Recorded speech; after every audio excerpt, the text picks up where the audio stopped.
Hey, everybody. Good morning, good afternoon, good evening. Happy Friday to you. I want to do the last video in the series on supply and demand that I'd started. There's 4 or 5 of them. This one, I want to talk about the supply side.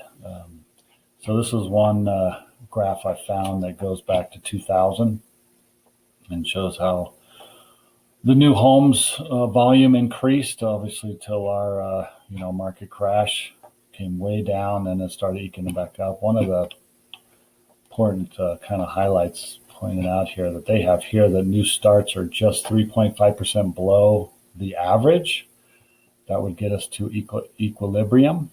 So it's interesting that right now, this just says it for 2020. It's a year and a half behind or so. But 3.8 is 3.5% below. So that means we need to be at about the 145-ish million rate to get to equilibrium. But as you can tell, we've been below that, since '07.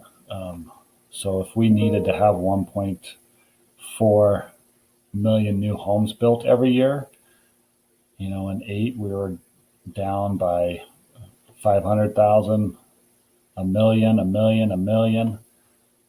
What's that, 700,000? So we're, 4+ million homes behind in inventory.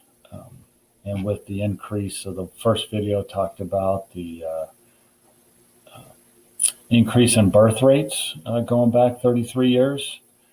So with the decrease in supply, increase in demand, right there's your formula for what's come together to make the prices just go berserk, let alone the other factors I mentioned with low mortgage rates, personal incomes going up compared to those prices going up.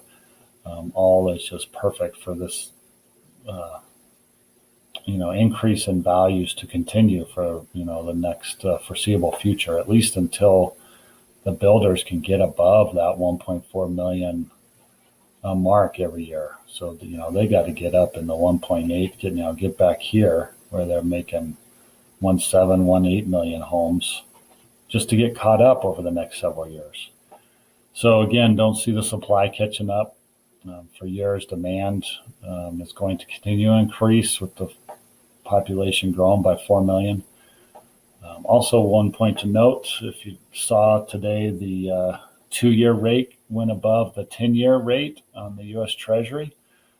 So that's saying that short-term costs are higher than the long-term, which hopefully will start to benefit mortgage rates. We still need the Fed to continue to increase those short-term rates. So if you have any questions on any of this in the last few videos, definitely let me know. I'm here to help however needed. Take care.